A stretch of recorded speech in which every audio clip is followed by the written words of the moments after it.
Hello, human geographers. We are back for our final lecture on the ethnicity unit, and tonight we are going to be looking at the concept of ethnic conflict.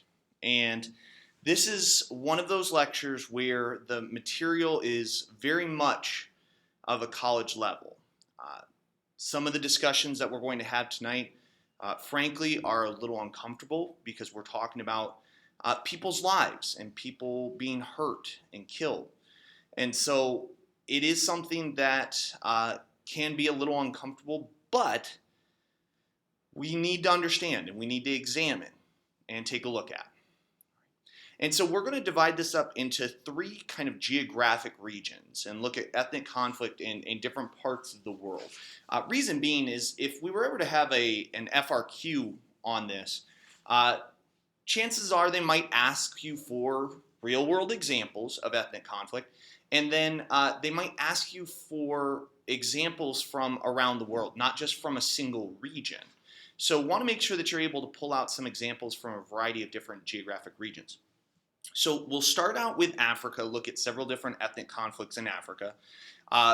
Then we'll take a look at Europe, and then we'll kind of bounce around other parts of the world as well. And to be clear, this is not an exhaustive list. There are many, many other examples that we could use and that you may already be familiar with. But let's go ahead and take a look at some major historical examples of ethnic conflict. Beginning in Africa, we start out with a system called apartheid in South Africa, the country of South Africa.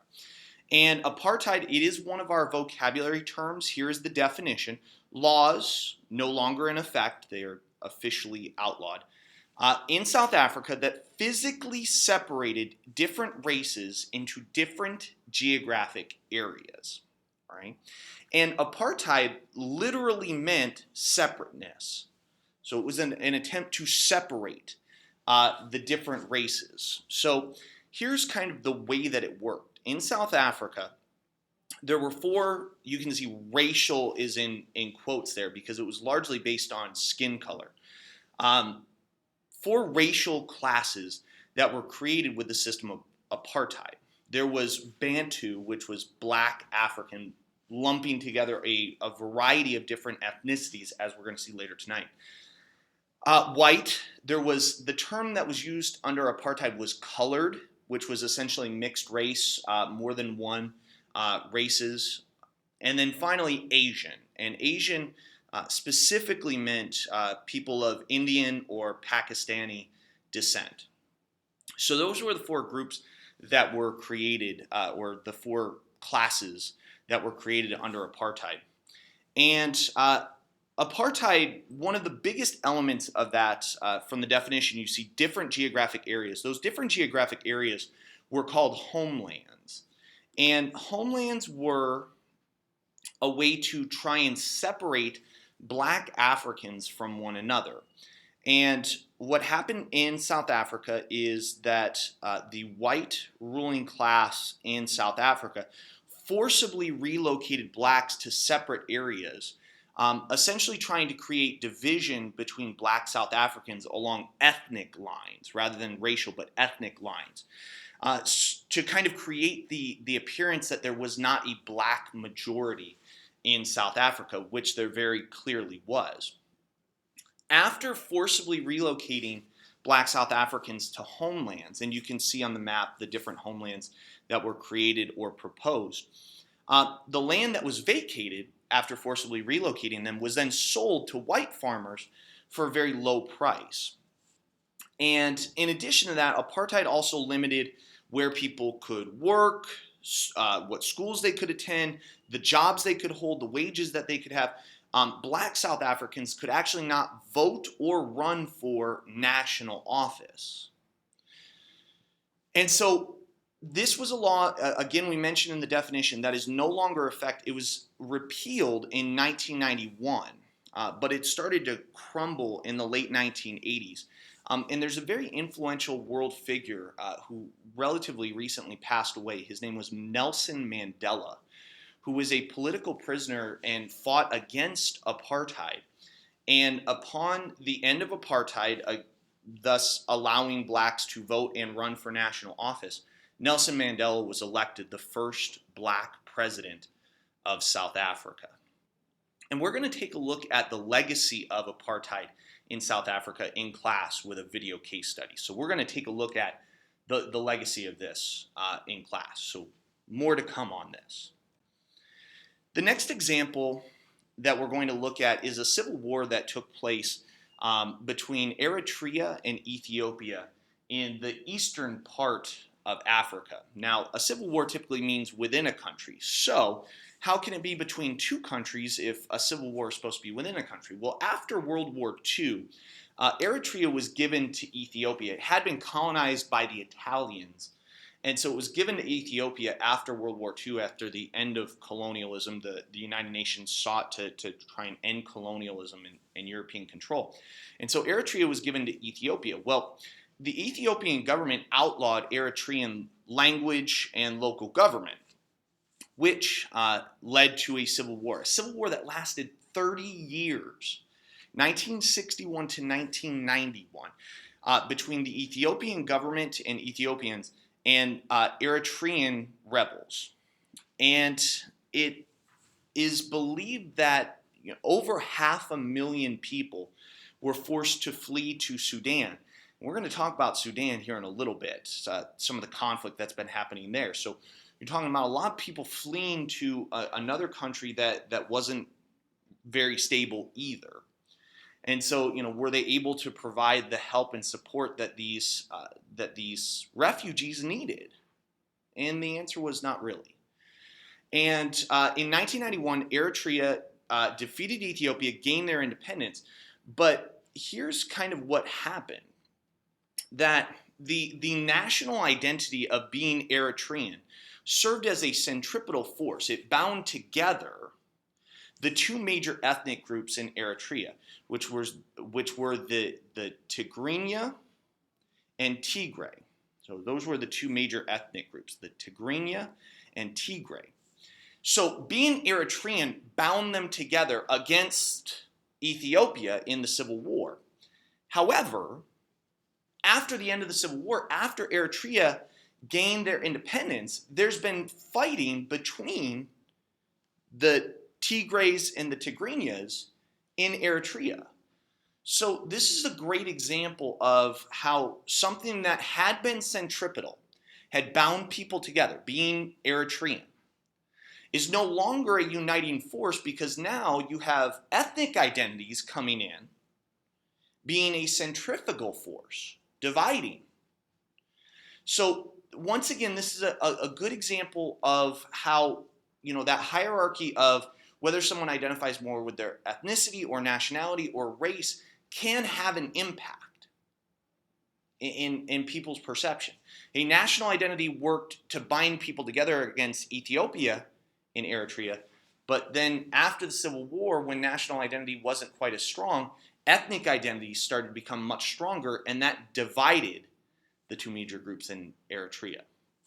So really great example of how those centripetal and centrifugal forces can have an impact. This next one is especially difficult to discuss because it was especially violent when it took place. And so I just want to give you guys a heads up because I am going to show you some of the images that were associated with the ethnic cleansing, which probably is more accurately described as genocide that took place in Rwanda. Okay, now a little bit of historical background here. Okay. In Rwanda, which is a relatively small country in Central Africa, Rwanda has two major ethnic groups. It has the Hutus, which you can see in the second bullet point there. So maybe give the percentages. The Hutus constitute about 85% of the population of Rwanda. The Tutsis constitute 14%. So Hutus, vast majority of the population, 85%. The Tutsis, only 14%. But together, that's almost the entire population. That's 99% of the people of Rwanda.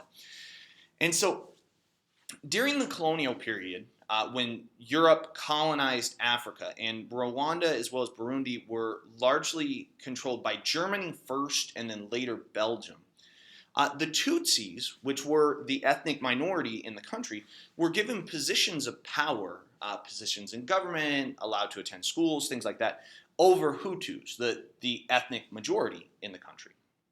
Well, after World War II, after decolonization took place in Africa, when all Rwandans were allowed to vote and things like that, the Hutus, being the majority, came to power, and there were reprisals against the ethnic minority, the Tutsis, in Rwanda.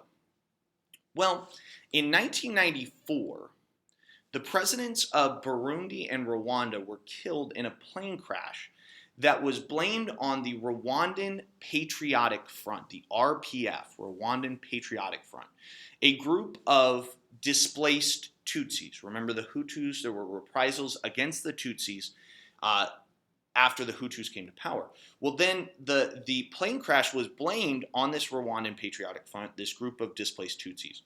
And for several weeks, there was a series of almost systematic attacks against Tutsis. Somewhere in the neighborhood of 500,000, some numbers put it as high as 1 million people were killed in the span of about 6 weeks. I mean, it was a level of death and violence that perhaps the world hadn't seen since World War II.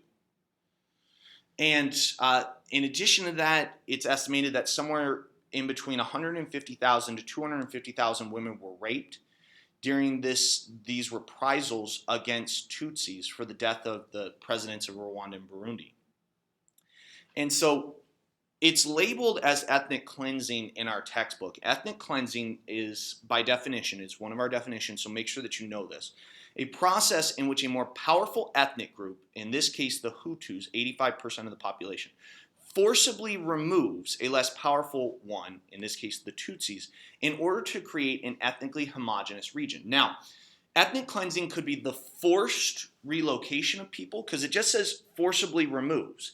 It could be moving people out of the country to create a more homogenous area. In this case, it was violence, it was attacks, it was people being killed. And so that's why I describe this more as a genocide, the mass killing of a group of people in an attempt to eliminate an entire group from existence. And so the Tutsis were attacked by the Hutus in Rwanda.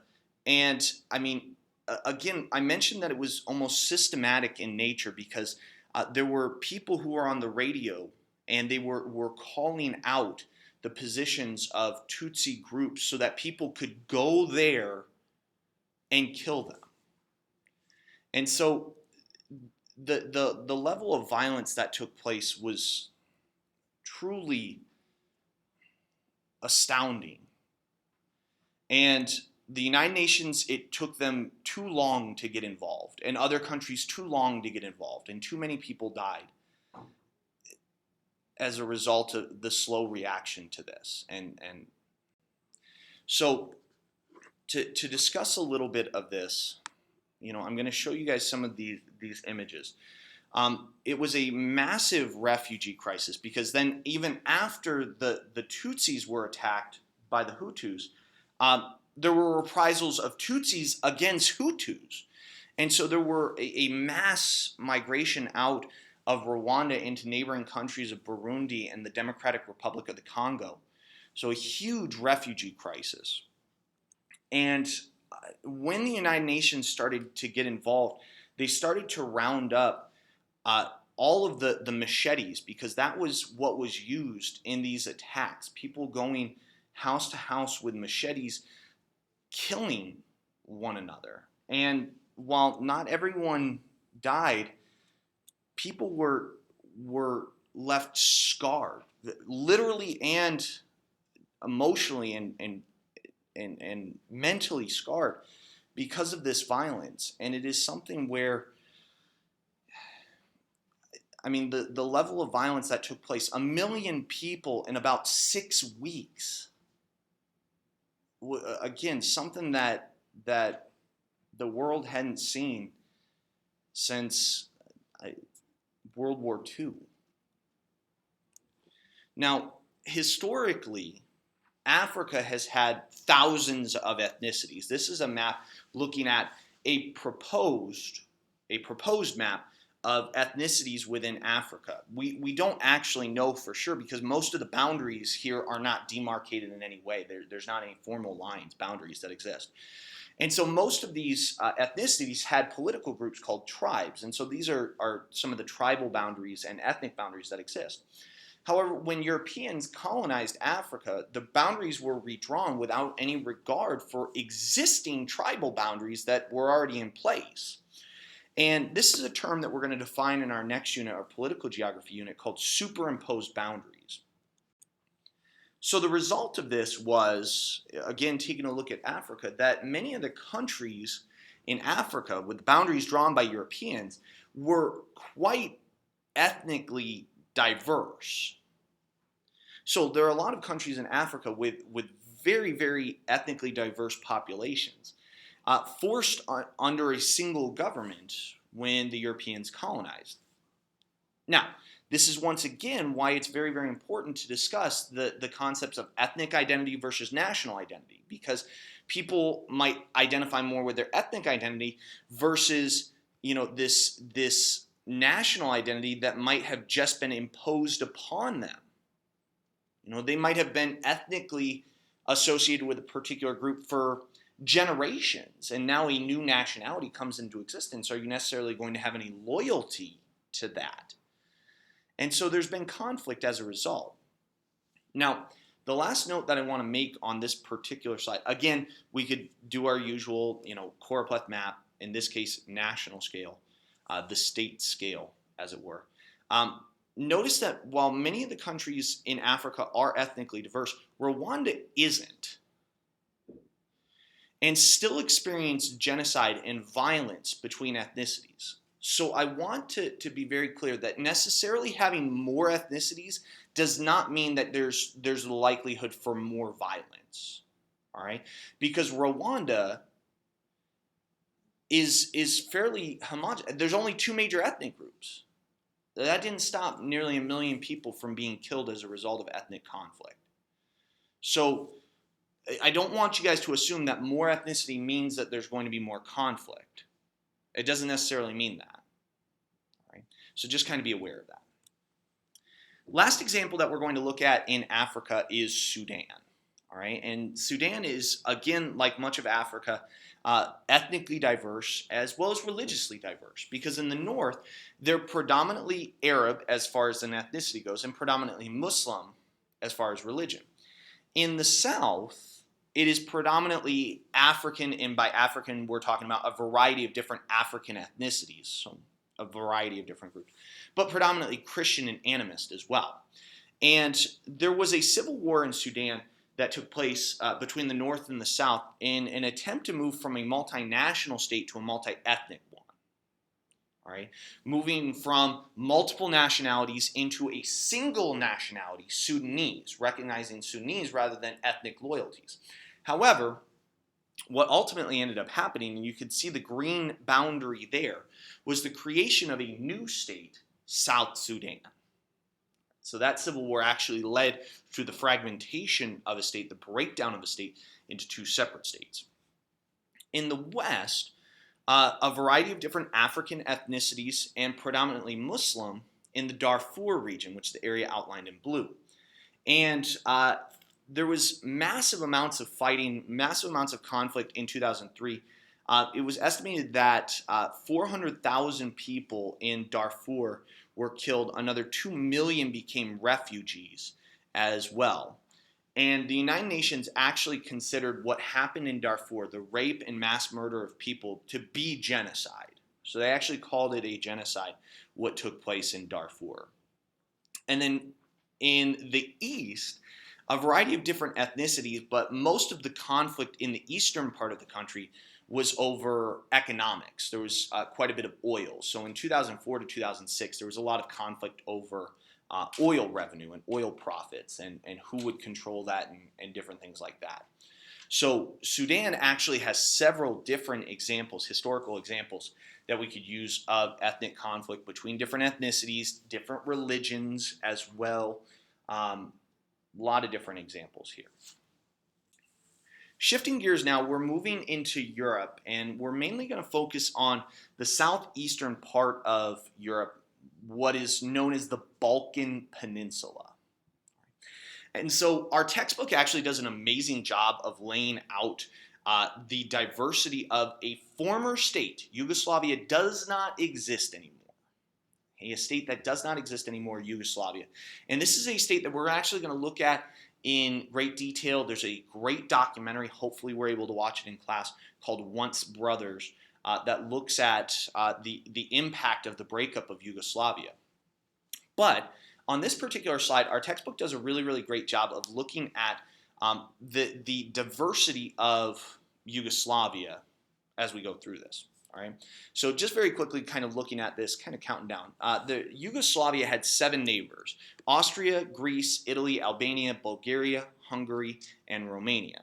There were 6 republics of Yugoslavia: Bosnia and Herzegovina, which was just a single republic, and keep that in mind because it then became later it became its own separate country. So Bosnia and Herzegovina, its own separate country. Croatia, Macedonia, Montenegro, Serbia, Slovenia, those were the 6 republics of Yugoslavia. 5 different nationalities: Croats, Macedonians, Montenegrins, Serbs, Slovenes. 4 official languages: Croatian, Macedonian, Serbian, and Slovene.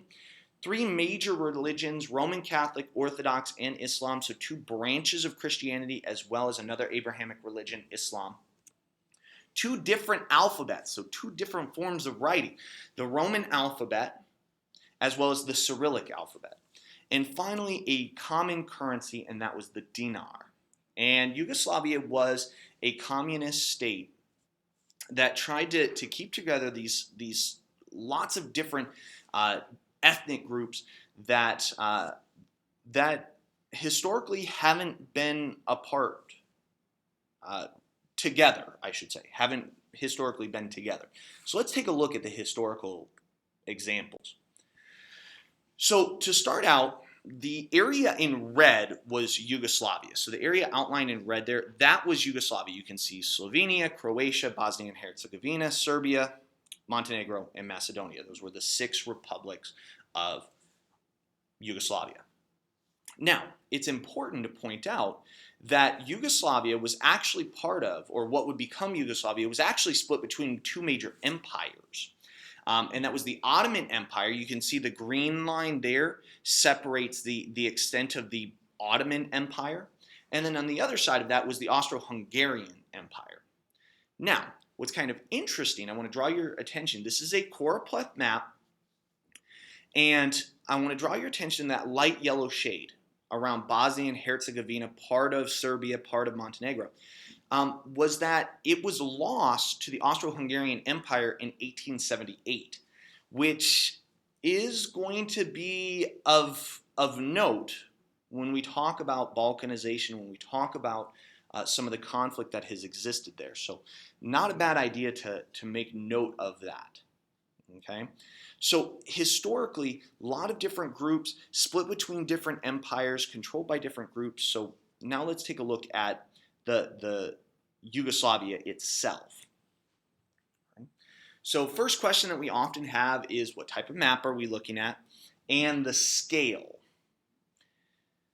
This is a choropleth map, and it is at the subnational scale. All right? If you don't know the subnational unit for Yugoslavia, then we could go ahead and say that it's at the subnational scale. All right? And it is taking a look at the ethnic distribution, in particular in the Western Balkans, because Albania wasn't actually part of Yugoslavia, but Albania is included as part of this because it's looking at ethnicity. All right. Notice that most of the republics, and later what became their own countries, the lines were largely drawn along ethnic lines. Croatia was predominantly Croatian, okay, or Croat.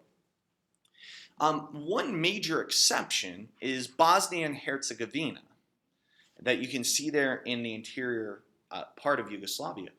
And it was quite ethnically diverse. Right?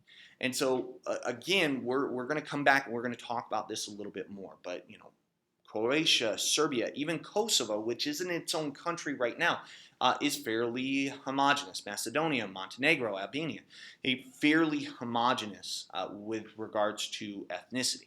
Bosnia and Herzegovina isn't. Well, there was ethnic conflict that reemerged in Yugoslavia in the 1980s. We're going to talk about some of the historical examples of ethnic conflict that existed before the 1980s. But during the 1980s, late 1980s, Yugoslavia broke up, right, and led to the creation of 6 sovereign states. And those were largely along the republic lines. And so Bosnia and Herzegovina became its own state, Croatia became its own state, Slovenia became its own state, Serbia, Montenegro. Montenegro didn't originally become its own state. There was only 5 that were created, but Montenegro later split from Serbia to become its own separate sovereign state. Remember, sovereign means that they're able to make their own decisions, as well as Macedonia. And you may see Macedonia go by another name. It's a lot of times referred to as the former Yugoslav Republic of Macedonia, or FYRM. So it's another term that you may see for this. Again, we've been talking quite a bit about Bosnia and Herzegovina, and so let's go into detail here about the background of Bosnia and Herzegovina. We mentioned that it was fairly diverse, so let's take a look at this. All right. As far as ethnicities, about 50%, 48% of the population were Bosnian Muslims. And as far as ethnicity goes, because Muslim isn't an ethnicity, it's a religious term, this group of people were known as Bosniaks. Right? So about 48% of the population were Bosniaks, 37% Serb, and 14% Croat. Well, the Serbs and the Croats tried to make their areas of the country more homogenous in an attempt to try and break away from Bosnia and Herzegovina to join with Croatia and Serbia. And this is an example of ethnic cleansing. There was violence, there was forced relocation of people, trying to become more homogenous. So this is an example of ethnic cleansing, trying to become more ethnically homogenous, all right, through violence or forced relocation. And in 1996, there was an agreement that was reached to divide up the country. It wasn't fully implemented, I believe, until 1998. And this was known as the Dayton Peace Accords. And according to the Dayton Peace Accords, the Serbs would receive about half of the land of Bosnia and Herzegovina. So 37% of the population receiving about half of the land. The Croats, 14% of the population, would receive about a quarter of the land, 25% of the land. And the Bosniaks received the other quarter of the land. So half the population, 48%, receiving 25% of the land under the Dayton Peace Accords. And so taking a look at the ethnic composition in 1998, this is looking at Bosnia and Herzegovina, and you can see towards the center there, that is the capital city of Sarajevo. Okay, that is the current capital of Bosnia and Herzegovina towards the center there.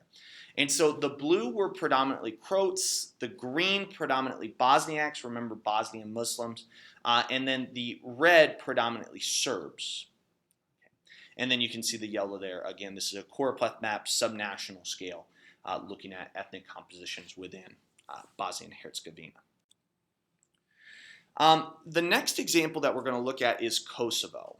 All right, and Kosovo is still a part of the country of Serbia. Kosovo is not its own separate state, but we're going to get into that here in just a couple minutes. All right, Serbia is still a multi-ethnic country because the vast majority of Serbia is Serb, but Kosovo is almost 90% ethnic Albanian.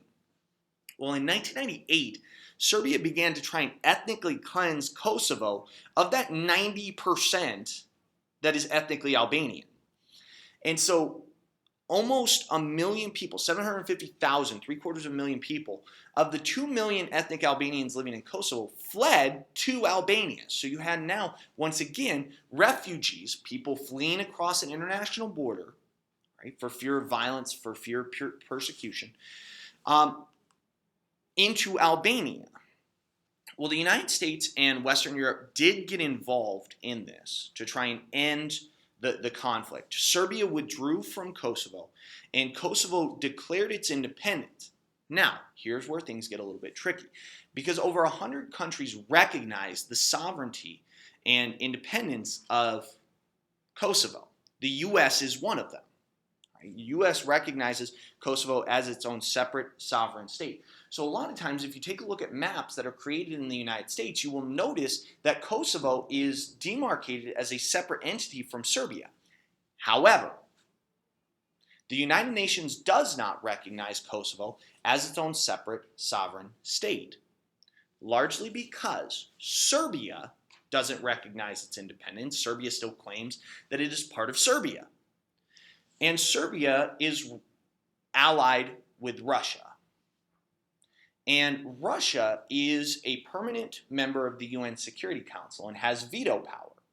What that means, and we're going to talk about this in a later lecture in the next unit, is that if any one of the 5 permanent members vetoes something, and Russia is one of those permanent members, it cannot be endorsed by the United Nations. NATO, which is the North Atlantic Treaty Organization, recognizes the sovereignty and independence of Kosovo. The United Nations does not. And so that's important to understand.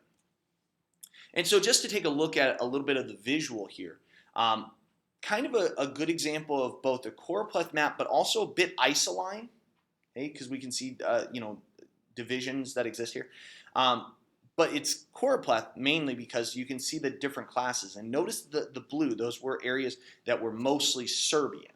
And while Kosovo is fairly homogenous as far as ethnically Albanian, 90%, because it is politically part of Serbia, that is something where there certainly has been conflict. The concept of balkanization, one of our vocabulary terms, is the process by which a state breaks down through conflicts among its ethnicities. And it's actually named for the Balkan Peninsula. Balkanization, Balkan Peninsula, because it's been very volatile throughout history. There have been empires who have claimed it and then receded. Different states have existed. Yugoslavia is a great example, and have receded. And so it's actually been quite volatile there. And in fact, it should be mentioned that with regards to World War I, Archduke Franz Ferdinand, who was the heir to the Austro-Hungarian Empire, was assassinated by a Serbian nationalist in Sarajevo, which, remember, is the capital city of what is now Bosnia and Herzegovina.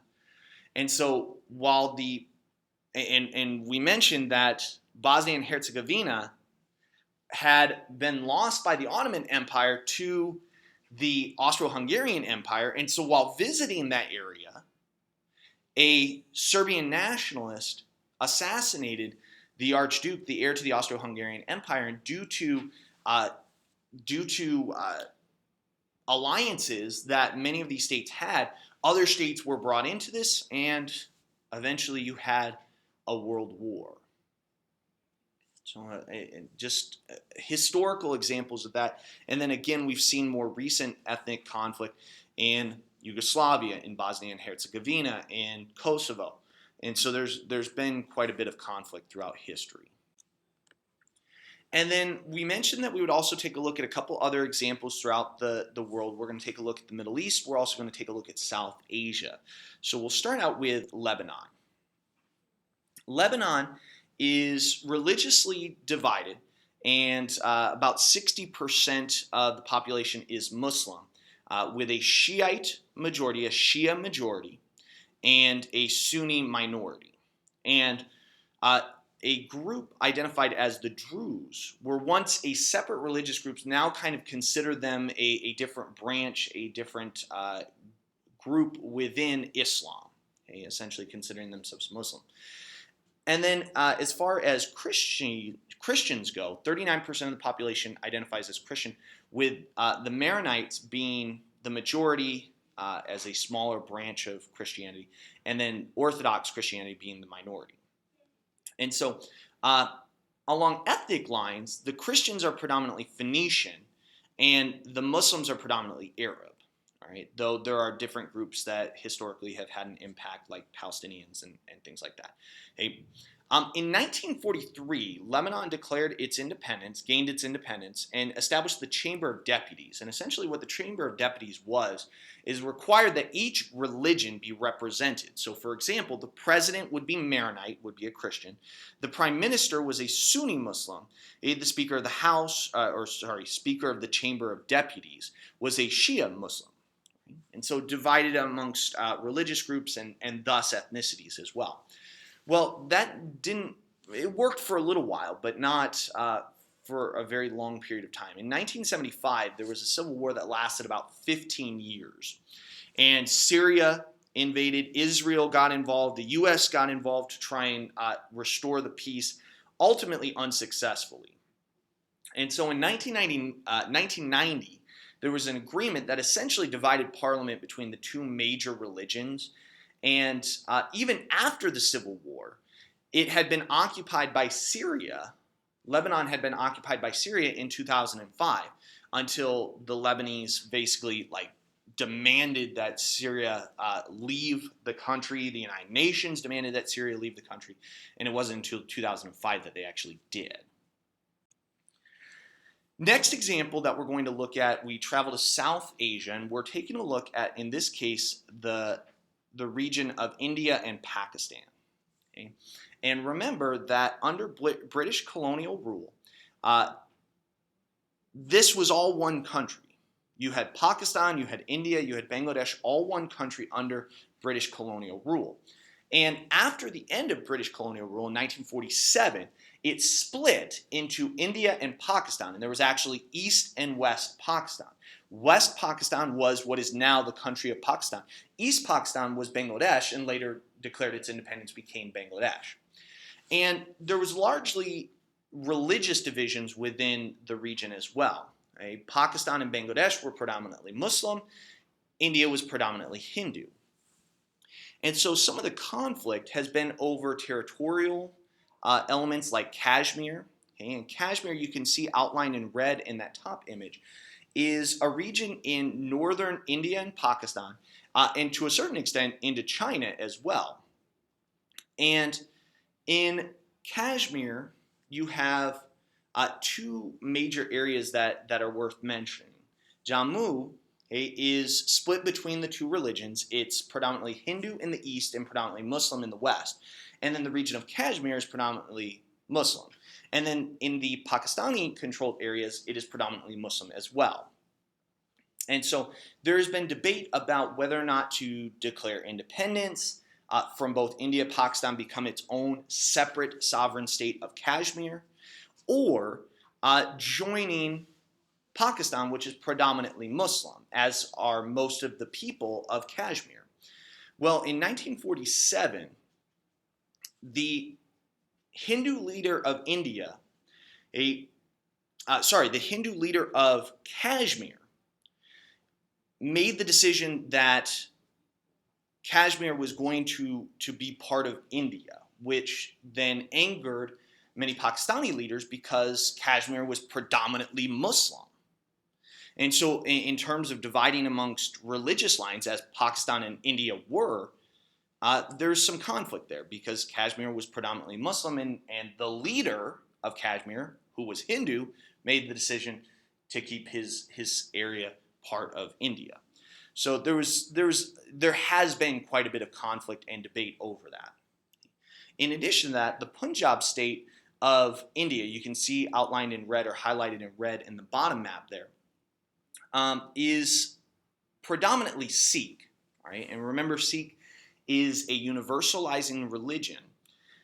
And Sikhs constitute a majority in the Punjab state, and there's been violence over greater control, greater independence, greater sovereignty, as well as just outright independence. And in fact, in the Punjab, the Prime Minister of India in, I believe it was in the 1990s, Indira Gandhi was assassinated by her Sikh bodyguards when visiting the Punjab. So that's just one example of some of the violence that has taken place in the Punjab. So the last example that we're going to look at today is from Sri Lanka.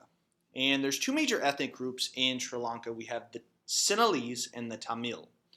And the Sinhalese constitute about 82% of the population and are predominantly Buddhist and speak an Indo-European language, whereas the Tamils are predominantly Hindu and speak a Dravidian language and are only about 14% of the population.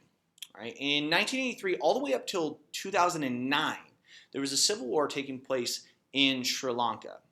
And the Tamils, the ethnic minority in Sri Lanka, felt that the Sinhalese were discriminating against them, okay, through government, military, economic activity, things like that. All right. The Tamils, the ethnic minority, lost the civil war. And the discussion, the topic of whether or not this is a multinational state, again, multinational being distinct nationalities, self-determination, is somewhat in debate because the government of Sri Lanka declared that the official religion would be Buddhism, which is the same religion practiced predominantly by the Sinhalese. And the official language currently is Sinhala and Tamil, both of which are spoken more respectively by the individual groups. But the question of is that going to remain the case is left up in the air. So that is the final example of ethnic conflict, but to be clear, going back to the very beginning of this lecture, we mentioned this is not an exhaustive list. This is not all of the ethnic conflicts that exist. And you might actually know more about these individual conflicts than I do. You might know more than other classmates. You might know about other conflicts. And so if you have to draw from different regions of the world, use the ones that you know the most about and feel the most confident in describing, should you have to describe them in detail in an FRQ. But we'll see you guys in class tomorrow for a video case study on ethnic conflict when we look at apartheid in South Africa. Have a good evening, everyone. Good night.